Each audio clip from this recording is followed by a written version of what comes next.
Tu veux jeter, tu sais que tu devrais jeter, mais au moment de passer à l'action, tu bloques. Tu prends un objet, tu hésites, tu le regardes et tu le reposes. Et quelques jours plus tard, tout est toujours là. Reste bien jusqu'à la fin parce que je vais te donner la méthode qui m'a réellement débloqué.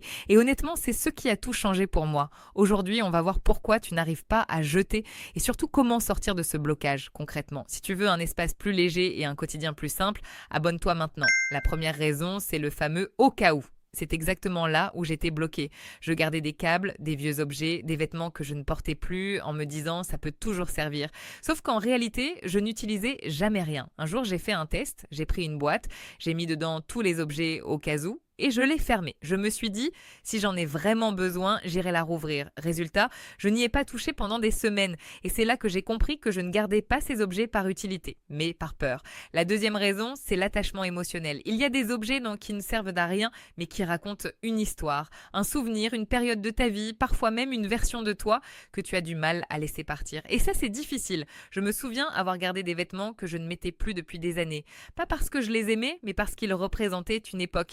Et les jeter, c'était comme dire cette version de moi est terminée. Ce qui m'a aidé, c'est de garder un ou deux objets symboliques et de laisser partir le reste. Le souvenir reste, mais le poids disparaît. Troisième raison, le piège du j'ai payé. Tu te dis, ça m'a coûté cher, je ne peux pas le jeter. Je pensais exactement pareil. J'avais des objets inutilisés chez moi, juste parce que j'avais dépensé de l'argent dessus. Mais un jour, j'ai réalisé quelque chose. Garder un objet que tu n'utilises pas ne te rembourse pas. Au contraire, ça te coûte de l'espace, de l'énergie mentale et même du stress. L'argent est déjà parti. La seule décision que tu peux prendre maintenant, c'est est-ce que cet objet mérite encore une place dans ma vie? Quatrième raison, la peur de regretter. Tu te dis, et si j'en ai besoin plus tard? C'est une peur très silencieuse, mais très puissante.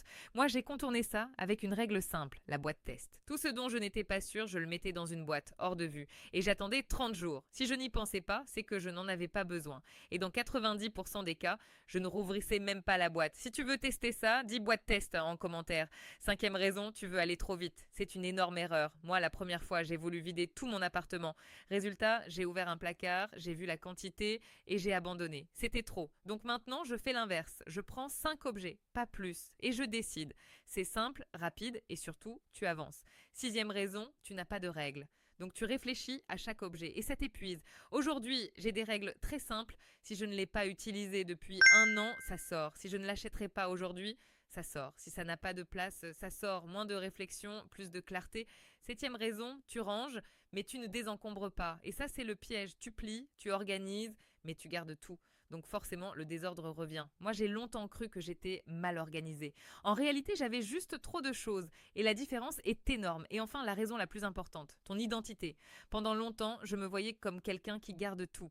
Quelqu'un d'un peu désordonné. Quelqu'un qui n'est pas fait pour ça. Et tant que tu te racontes cette histoire, tu restes bloqué. Mais dès que tu commences à agir différemment, même à petite échelle, ton cerveau s'adapte. Aujourd'hui, je me vois comme quelqu'un qui simplifie, quelqu'un qui choisit, quelqu'un qui garde l'essentiel. Et du coup, je n'ai plus besoin de me forcer. Si tu veux changer ça, commence aujourd'hui, pas demain, aujourd'hui. Choisis 5 objets, juste 5 et sépare-toi d'eux. C'est comme ça que tout commence. Si cette vidéo t'a aidé, abonne-toi maintenant. Et dis-moi en commentaire, qu'est-ce que tu vas laisser partir aujourd'hui? On se retrouve dans la prochaine vidéo.